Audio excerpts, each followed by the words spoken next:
Yo guys, what's up? Welcome to another video. Today I'm going to be showing you how to make ricotta pancakes.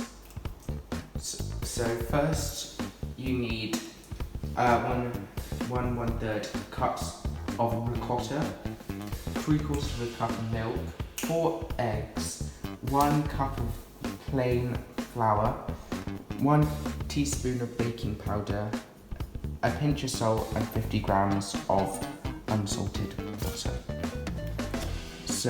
And for maximum effect, you can add honeycomb butter, which is just honeycomb mixed in with some butter. So first you want to add the flour and the baking powder and sieve it into the bowl.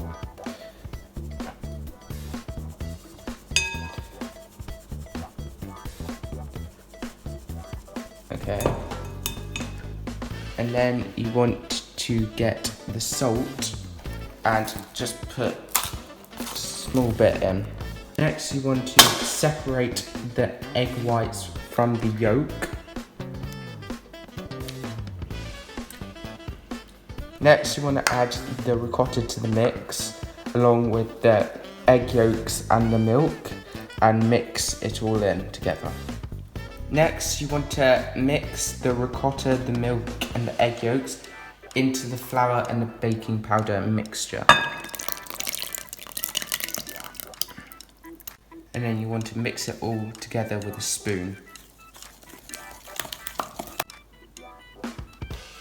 Next, you want to whisk the egg whites and make them as fluffy as you can possibly make them, trying to get air into the mixture.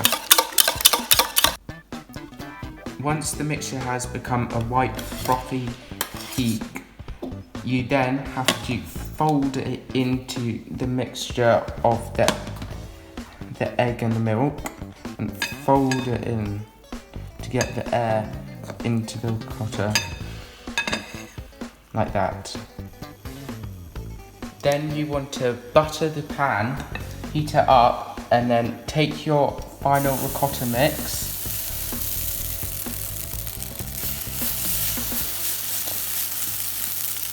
and voila, cooked. Then when the pancake is golden and crispy, you then want to add the honeycomb butter. Just a bit of that. You want to add the honeycomb butter and then the banana, and then want to add the pancake on top and drizzle lightly some maple syrup. And voila, there you have your final pancake.